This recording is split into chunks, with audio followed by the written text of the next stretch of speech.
Welcome to the Living to 100 Club podcast. Well, hello to everyone joining us today on our podcast. You're listening to one of our successful aging episodes this month on the Living to 100 Club program, and I'm your host, Joe Casciani.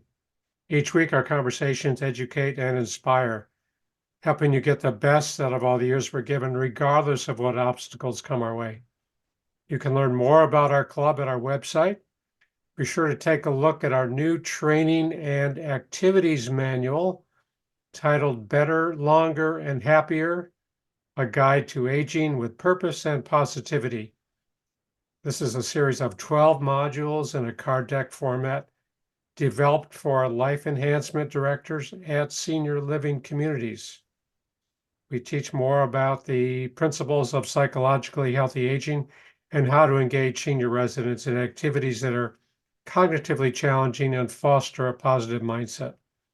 Module 1 is on sale now. Visit our website, living200.club/BLH for a description of this module. Now on to our podcast. Our guest for our podcast is Katie Wee. She shares her prescription for liberating ourselves of our inner critic and moving toward getting happy and staying happy. Katie is a wellness retreat leader who helps individuals visualize their wants in the areas of home life, health, finances, relationships, and career. From here, she helps to create a path to not only reach these desires, but also to bring these realized desires into one's current life. The adage, "Be it till you see it," comes to mind. Our guest shares this during our program. What thoughts promote this process and what thoughts interfere with it? We'll learn more in today's conversation. First, a little background. Katie Wee is a wellness retreat leader, mindset coach, actress, writer, and public speaker.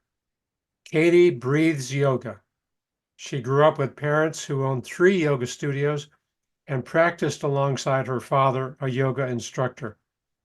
After graduating from UCLA, she began her professional acting career and has appeared in television shows like Modern Family, New Girl, and Hawaii Five-0. Katie's been teaching meditation and yoga since 2015, and she has a private yoga instructor for celebrities and professional athletes for most of her teaching career. She loves helping others deepen their relationship with themselves through these practices. Katie, welcome to our program today. Thank you so much for having me. It's so good to be here. Oh, you're so welcome. I'm glad to have you with us, and we're looking forward to our conversation. I always open by asking our guests to share a little bit about the journey that brought you to where you are today. I know I went through your history briefly, but what landed you where you are today? Great question. So mindset coaching is at the forefront of what I'm most passionate about right now. And so much of what I'm excited about teaching people is how to overcome circumstances and create a happy mindset, regardless of what's happened to them. So that brings me back into my past a little bit. I grew up with a great family in the Bay Area, and I was a dancer and training to be a professional ballerina. That was my goal, my dream. Wow. And I loved it. And I was very intensely working and, on point shoes at age 10 and taking all these private lessons. But unfortunately, when I was 12, my private ballet teacher started sexually abusing me. And that went on until I was 16. And I didn't tell anyone. And as a psychologist, I'm sure you can understand the kind of normal pattern of repressing emotion, Sure. pretending like it didn't happen. And I just went on trying to be really perfect. It was like the perfectionism that was already sort of part of my nature became overpowering. And I just tried to be really perfect. I became the captain of the UCLA dance team. I was on TV every week. I was on magazine covers. I became an actress. I was on TV, and I thought all these accomplishments would make me feel happy. That if I could make my life look really happy on the outside, I would start to feel happy on the inside. But really, my inner state was just like I was pretending all the time, just pretending to be happy. And at a certain point, I got kind of all the things that were on my vision board. I was a series regular on TV. I was in every episode of this show, going to set every day. I was married. I had all the things I thought I wanted, and I was so unhappy. And it was like a dam just broke within me. And the trauma that I hadn't processed came up, needed to be healed. And I spent some really intense years in a healing journey, where I wasn't just pursuing my own emotional healing. I was also involved in a court case bringing the man who abused me to justice, which took 4 years with the criminal justice system. And it was a nightmare. It takes its toll. It was a tough one. And then after coming out of that period of time, I had gotten divorced during that period of time. The court case had ended in a mistrial and then later became a conviction a few years after that. My mental health went from struggling to deeply depressed and highly anxious to just anxious with bouts of depression to feeling very destabilized and just like, how am I going to have a successful, happy life? Like, how is that going to be possible? And I started doing lots of reading, learning, growing. And in that process came to understand that I had to be the creator of my own fate, that I was going to be the one that was going to need to change my mindset around, that I had all the information, psychology, when therapy was going to give me for the time being. And it was up to me to actualize what I knew and to add to that with what I learned in my spiritual journey and to move forward in a way that would create positive change for myself. And in doing that, I became way happier and I created a career that I love, which was not part of my life a few years ago, with Happy Camp. I'm now engaged to an incredible person who I'm so excited to keep creating a future with. And the most important thing of all those is really just the first one, that it created a level of well-being within myself that feels good, where I love myself for the first time in my life, where I enjoy being with myself. And after going through that process, I realized a lot more people need this learning, the same teaching. They need to be shown the way of how to love themselves and how to create more happiness for themselves. So that's how I got to where I am now, is through a big path of beauty and also struggle and happiness and heartbreak, and remembering the power within myself to create the future I wanted. Well, that's quite a journey, but you've landed on your feet, it sounds like. And yes, we can be in therapy and we get a lot of insights, but as you know, you have to put these into action. You have to implement what we learned. So it sounds like that's been your learning process and how to actualize, as you said, all that you learned and how to put it into your life. And landing on your feet is probably an understatement. You accomplished a lot through all of that, and you're in a good place, and you're opening up the future for yourself and for others. It sounds like. Yeah. Thank you. Yeah. So you're doing a lot. You have a yoga studio. You do the retreats. Can you give us just an idea of what a typical day is like for you? Yes. I'm sure they're all different, but what's an average look like?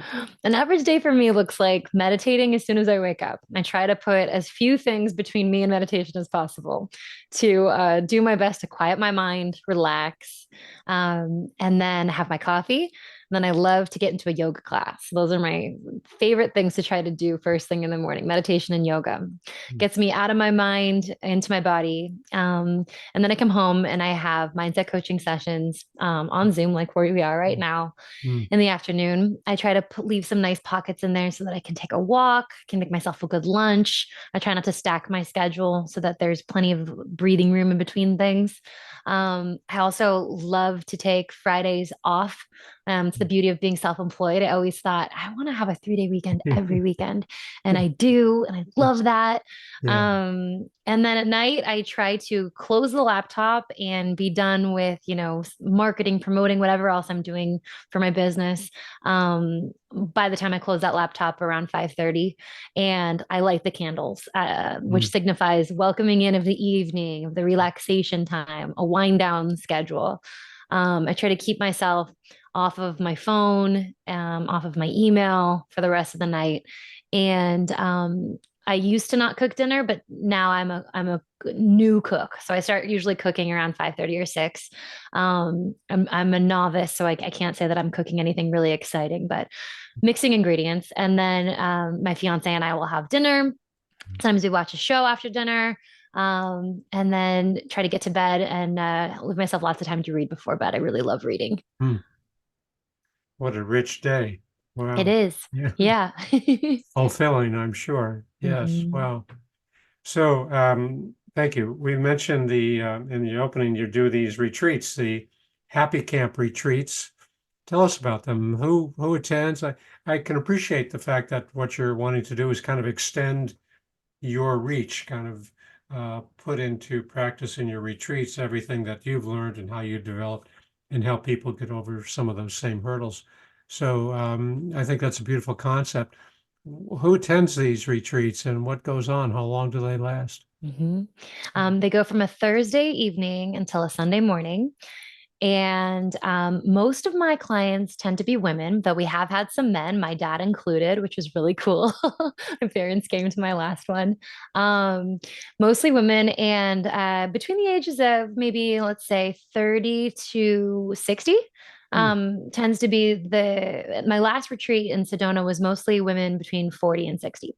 Mhm. And a lot of the people that come feel compelled by the language they hear in the marketing, things like learn to love yourself, things like take a break from your life and pour into yourself, give yourself some of your own love, learn how to create the results you want in your life with ease, learn how to love your life more. People craving this type of feeling of going, you know, yeah, some of the components in my life are what I wanted, but the quality of my life is not exactly where I want it to be. I don't feel super happy, or I thought I'd be happier at this stage of life, or I can't seem to quite get where I want to be in certain ways. I don't know why I'm sabotaging myself. I don't even really know why I'm stuck in this loop of what feels like different circumstances creating the same feeling over and over and over again, which I've been there. Um, and what we do is mindset coaching with the group, as well as yoga and meditation, sound healing, hiking, um, ocean paddleboarding for the one in Mexico, and paint your feelings workshop. Um, all things aimed to fill the soul up. I believe that the soul needs connection, the soul needs relaxation, the soul needs connection to itself. And it needs to be in the opportunity for itself to be expressed. And not everyone likes to share in the group coaching sessions, and not everyone needs to share. But those who do often feel a huge sense of relief from just being heard, seen, and felt by a group, being able to speak authentically about how they're feeling, um, and what they're processing, and to have others receive that and feel that on a certain level. And I found that there's an incredible healing quality that takes place in a group when people can have their pain witnessed or have their joy witnessed, their revelation. And it's inspirational to other people when people go, oh, you're right. I don't need to think that way anymore. That's a negative way of thinking that doesn't serve me. And I didn't even realize I was doing that. And I don't need to keep doing that. And other people go, oh, me too, in their own way, with their own specific set of circumstances. And so at Happy Camp, it's the most luxurious and fun way to put a healing crash course into a weekend. So wake up in a lovely hotel, you get surrounded by nature the whole time. You're going to have delicious meals. You're going to meet wonderful people and do fun things. But packaged into those mindset coaching sessions, I help people look at what they really want in life, really get honest about dreaming big, going for it. What are you scared to admit to yourself that you want? What do you still really want? And then look at the limiting beliefs that they have that are keeping them from making that a reality, and give themselves the opportunity to question those limiting beliefs so that they can start actually living a life they really are excited about. Wow. Yeah. Uplifting, inspiring, enriching. I think I should add my name to your list. So let me know. Yeah, Yes. sounds great. Yeah. And the whole idea of helping people uncover their limiting beliefs, self-limiting beliefs. I came across a really interesting article. Somebody wrote this blog about forever being someone who never finished things. He just would start things and would never finish them. And time and again, year after year. So he said, that's a way I'm defining myself. That's a script I write. I'm going to write a new script for myself. I'm going to describe myself as somebody who finishes things. And I'm going to give myself a week to follow this new script. I mean, I love that concept. I love that. That's what you're talking about. And let's let go of some of these limiting beliefs. And by the way, he did change that script, and he did find himself as somebody who finished things. And it's kind of our self-talk, as you know, what goes on between our ears that kind of drives our behavior. So, yeah. So what is it about these self-limiting beliefs? Why do we hang on to them? Why do we have these negative attitudes and kind of limitations? What do you think? I think one of the biggest reasons is because we just don't even realize they're there. That sometimes we gain a limiting belief, a self-limiting belief, because something happened, and the way we summarized it subconsciously was we made it about us. We made it our fault. For example, with me, the abuse that I endured was not my fault. But at the time, I was only 12 and I didn't have the same level of consciousness that I have now. So the level of consciousness I had then, I thought, well, this must have happened to me because I'm bad. This must be because I'm bad, and so bad things happen to me. And it just gave me the belief that I was bad. And that manifested in my life in so many different ways. It believing that you're bad will make you try to be so good to make up for it. Like, look, I'm so good. And that caused a exhausting, onslaught of looking for validation from everyone else that I was good. I always felt like I wasn't enough, and was just hustling for that self-worth. It's still something I work on and try to check and make sure I'm not living in the belief of I'm bad. But I didn't realize it was there. I didn't realize that was a limiting belief until my therapist helped me get attention on that and start to look at that and examine that. And it wasn't until later when I read a book by Byron Katie, where she talks about doing the work and the questions that we can ask those limiting beliefs. Is this true? Do I absolutely know this is true? And some other questions I've gotten from other teachers along the years are, what happens when I believe this belief? For most people at Happy Camp, when they get to the limiting belief they have, like I'm bad, or I'm not worthy of good things, or I'm a failure, or I can't finish things. When they're believing that belief, they're usually doing things like, oh, then I'm binging. I'm watching Netflix for 3 hours. I'm not texting people back. I'm not following through on the plans that I said I was going to make. They're self-sabotaging in some way, shape, or form, or numbing.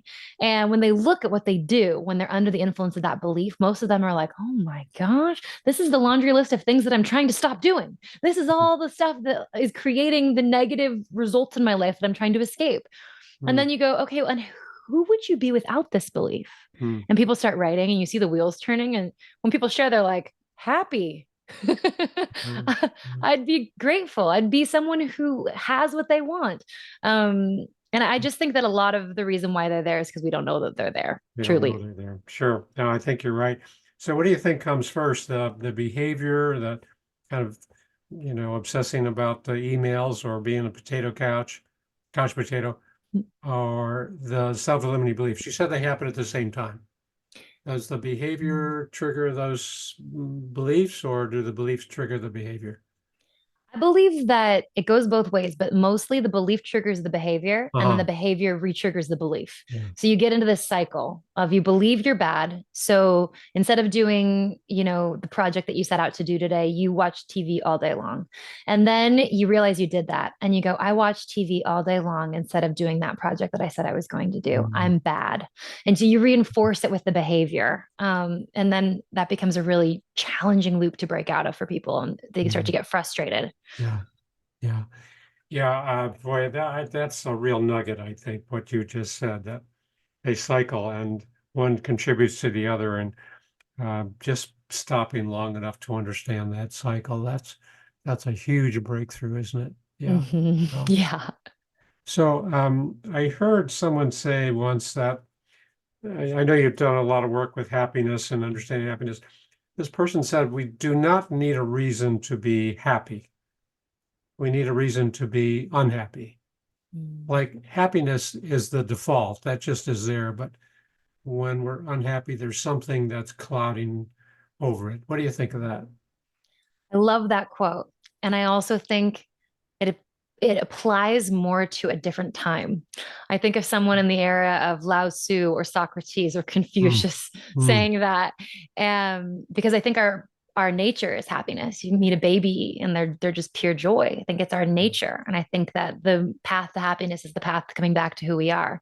But that in our modern day times, with things being the way they are in terms of people being very separated from one another, depression rates are at an all-time high according to the most recent Gallup poll, and they're 10 percentage points higher than in 2015.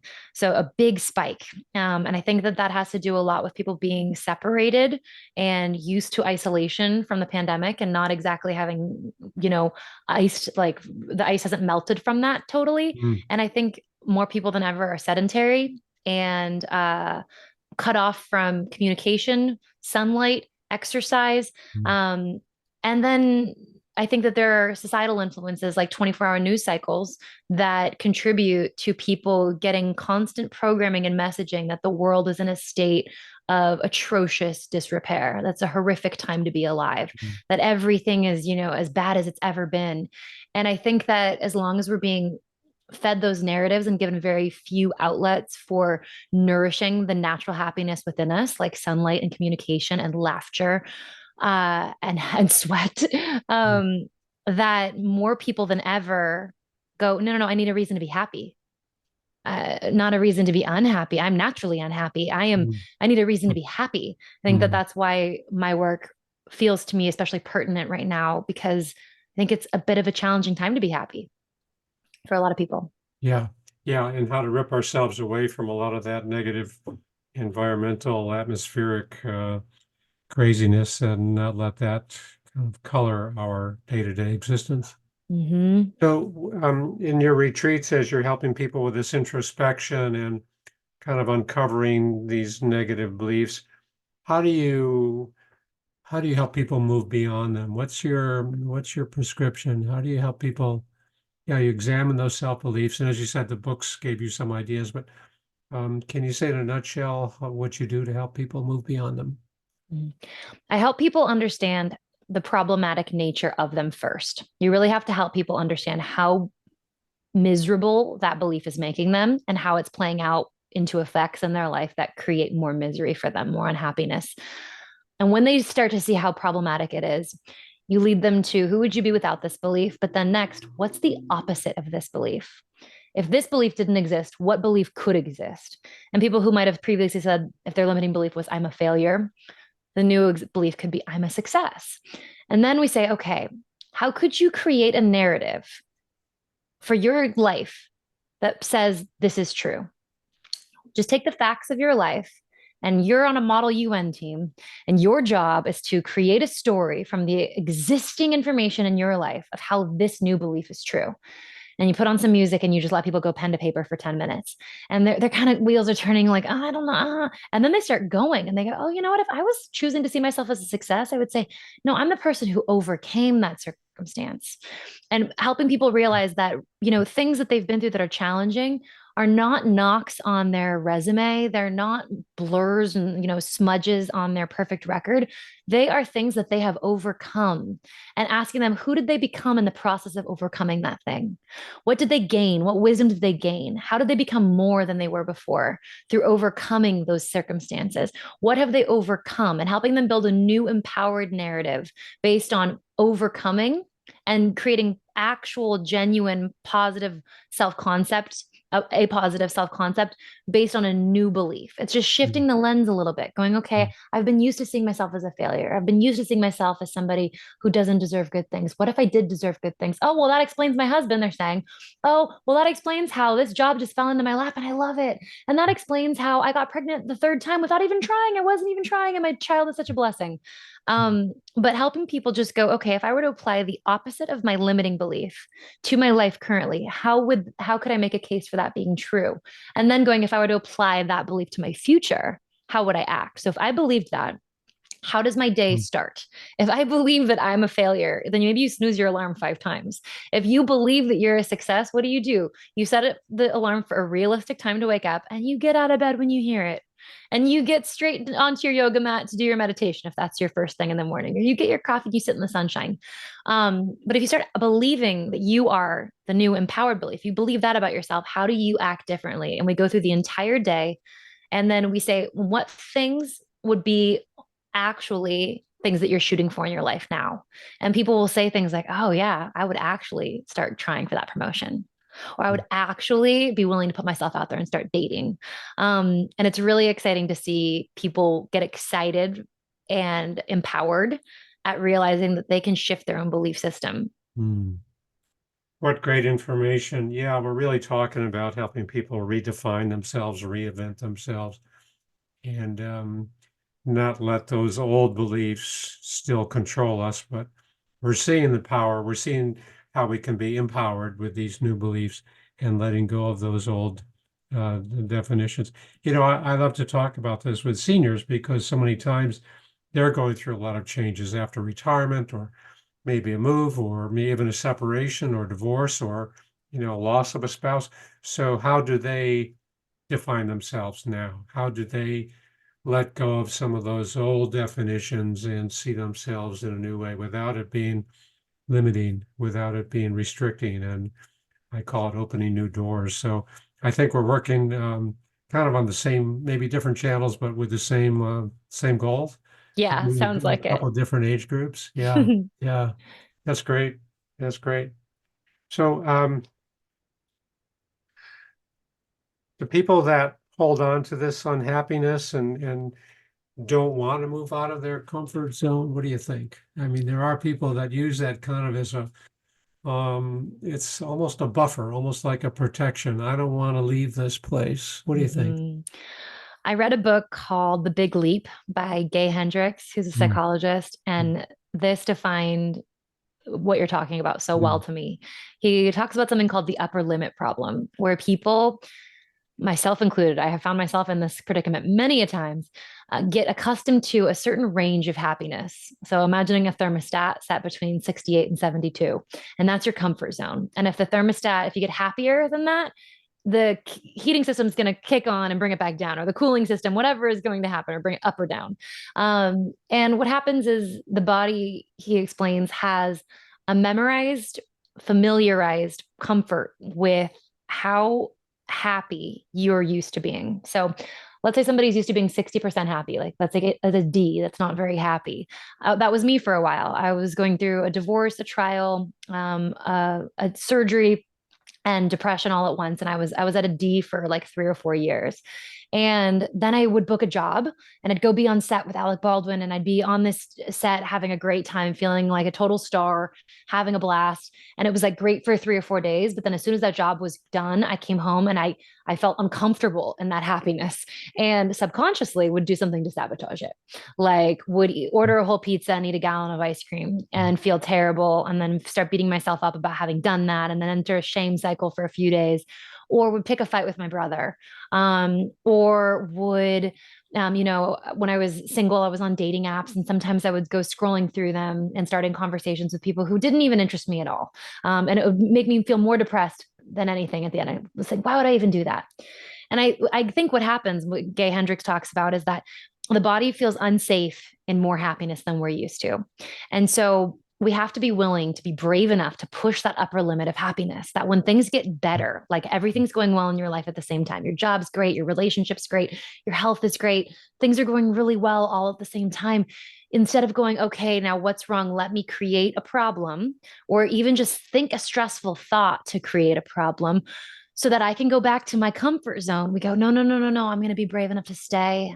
I'm going to be brave enough to just breathe here, to just be here, to just take it all in, to maybe put my, pen into my journal and start writing about how grateful I am to be here, to hold on to this level, to this moment, to be willing to go, oh, things are going so great. And I'm going to go meet my friend for a glass of wine tonight. I'm going to make it even greater. I'm going to stay here. I'm not going to start complaining. I'm not going to start focusing on my problems. I'm not going to start focusing on things that make me unhappy just because this is unfamiliar to me. I'm going to push it. And that process for me of just pushing my happiness level a little bit at a time, a little bit at a time, and just noticing when I'm wanting to self-sabotage, wanting to find a problem, wanting to start a project that doesn't need to be started right now that I think will be really challenging. And I want to just do it so that I feel, customarily miserable. I go, no, no, no, not doing it today, Katie. And for me, that's showing up for myself. That's leveling up my happiness and stepping into my highest level of empowerment, of utilizing metacognition to go, okay, I'm aware this thought process is taking place within me of, when does the other shoe drop? And I'm not going to go, okay, let's just make a shoe drop so that we don't have to wonder what the next shoe dropping is. I'm going to go, no, no, no, no. I'm just going to accept this level of deservingness. I deserve this happiness. I can sit in this peace. I can sit in this comfort and allow it in. Yeah. Yeah. Experiencing that tension, that dissonance is really a good thing, because that eventually dissolves and goes away. It evaporates, doesn't it? And that's where we're at this place of contentment. We have to go through that tension. We can't just run away from it. We have to go and it eventually leaves, and we come to that place of no limits there's no upper limit on the thermostat anymore. Yeah. Well, That's what I'm working on now. This place of just, you know what? I'm welcoming in as much joy into this life experience of mine that can possibly manifest. I welcome it. As much abundance as can possibly manifest. I welcome it. Just allowing well-being to come into my life more. And we're entitled to that. We're allowed to have that, right? Yes. Yeah. Yes. 100%. So I know you practice yoga on your daily routine, and you do a lot of yoga on your retreats. How does yoga come into the picture? How does it complement what we're talking about here? Yoga is so special to me. And the way that I feel it complements what we're talking about the most is that, as you know, the body becomes the subconscious mind. And our body and mind are not separate, they are one and the same. And the vagus nerve has a huge role in connecting the body to the mind. And when we put our breathing with our movement, and we're intentionally breathing for an hour and linking our movement with that breath, we help to tone the vagus nerve. We help to strengthen that mind body connection. So even if your yoga poses barely look like poses, even if you're a total novice, even if you don't know how to do a downward dog properly and you can't hold any pose for longer than a few seconds, if you're breathing in your yoga room on a daily basis or even a weekly basis, even once a month, better than nothing, you are strengthening that mind body connection and empowering your body to become a safe space for you. And for so many of us who've been through trauma, our body is not a safe space. And trauma can be big T trauma, or it can be small T trauma of just a lifetime of feeling anxious, a lifetime of feeling chronic stress or acute stress.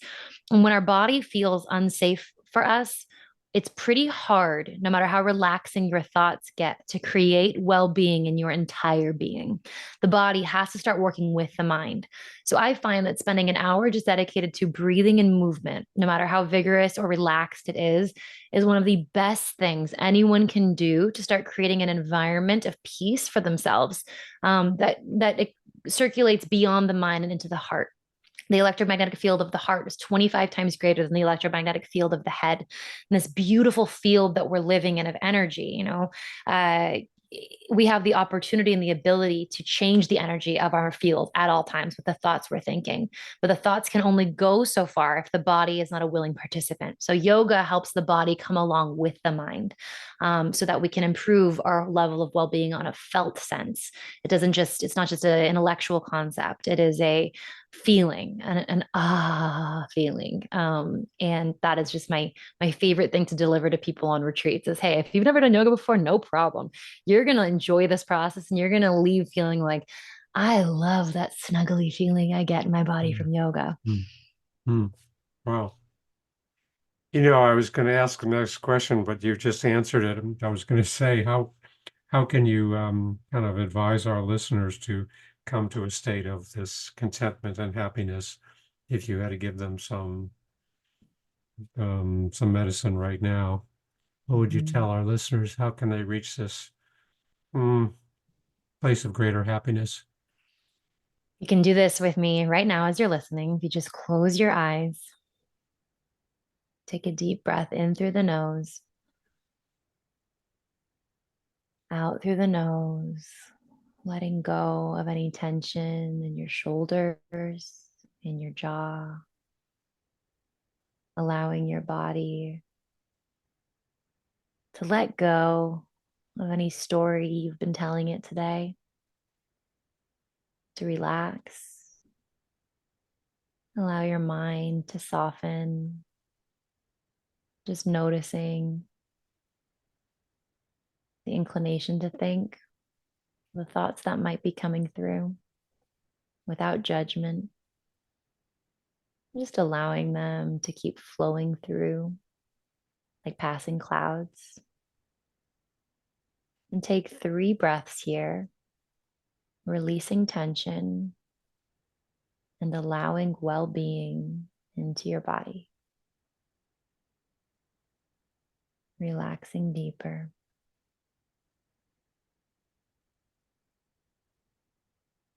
And enjoying this moment of presence, of just being here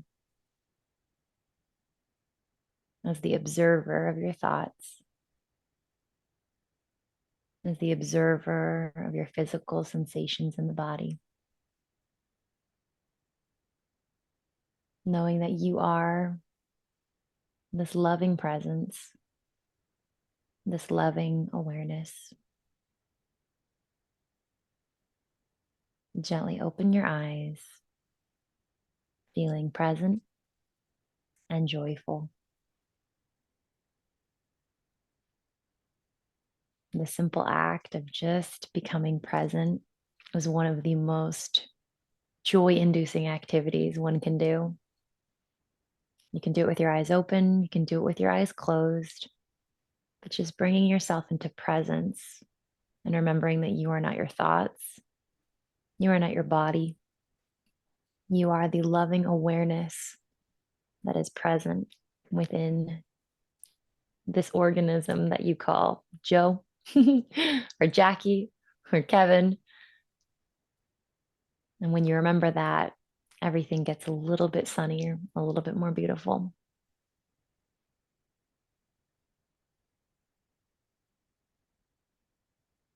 Our host just left his body. He'll be back in a second.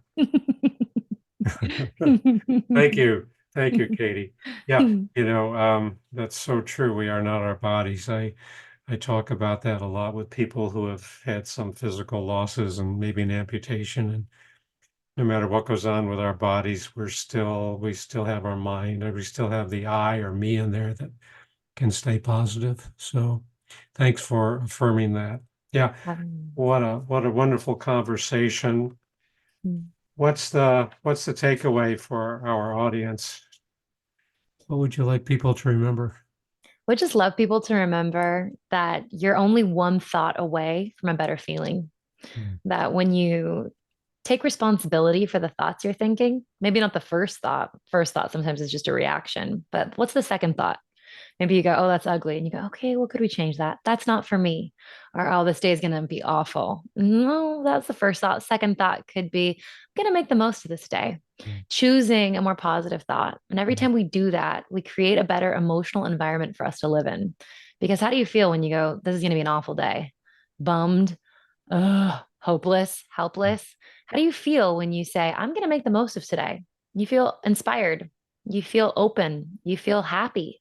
So choosing a thought that feels good is always up to you. And the more frequently you do this, the more you give yourself a happy feeling to live in, which is so deeply self-loving.